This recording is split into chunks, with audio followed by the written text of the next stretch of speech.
各位网友大家好，欢迎来到报明说。这期话题我们来说一说印度空军在东线举行超大规模的军事演习。1月底，印度空军在其东北地区，特别是在其强占的中国藏南一带举行了大规模的空中演习，代号是东线天空，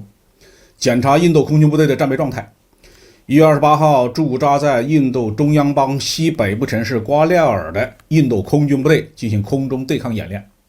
一架幻影2000和一架苏30 MKI 发生空中相撞，幻影2000呢当即坠毁，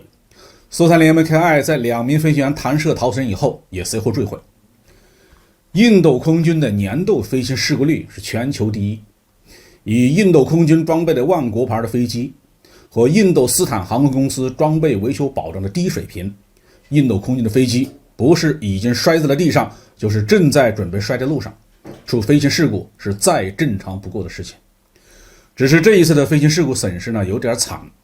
除了损失2架主力战斗机以外，驾驶幻影2000的这个飞行员呢是飞行连队的指挥官哈鲁曼，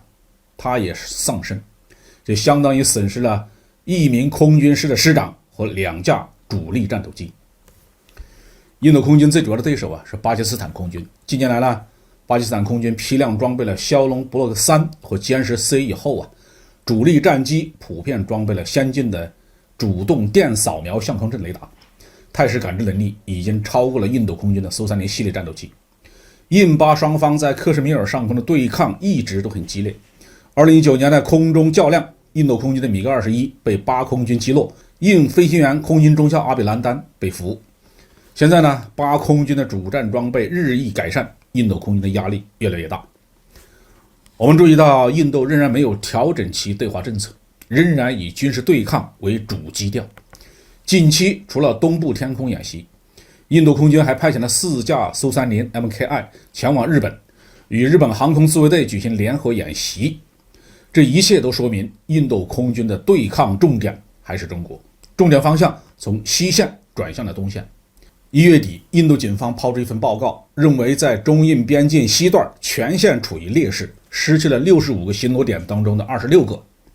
但是在东段呢，印度军方认为还是占有一定的优势，不断的在强占的中国藏南地区修轴道路，打通强颜哨所的交通线。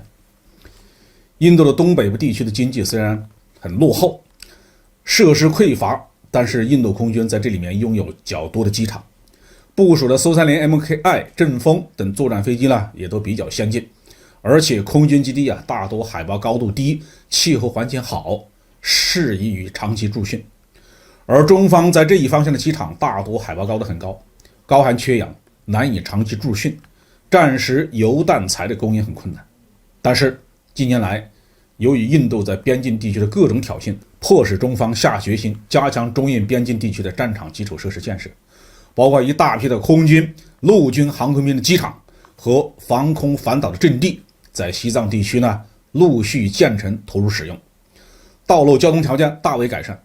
随着当雄、定日、龙子3个新机场的修建，中方在中印边境东段的一线已经有7个大型机场，可以直接用于对印作战。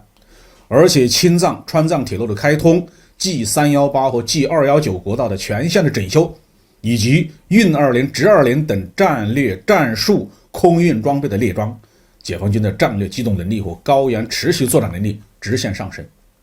印度东北方向对中国的空中作战优势不复存在。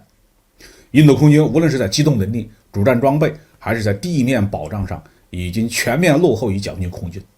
在这种情况下，印度如果不调整自己的对华政策，还想跟着美国在对抗中国的时候捞取好处，恐怕永远是心比天高，命与纸薄，迟早要吃大亏。好，这句话题我们就说到这里。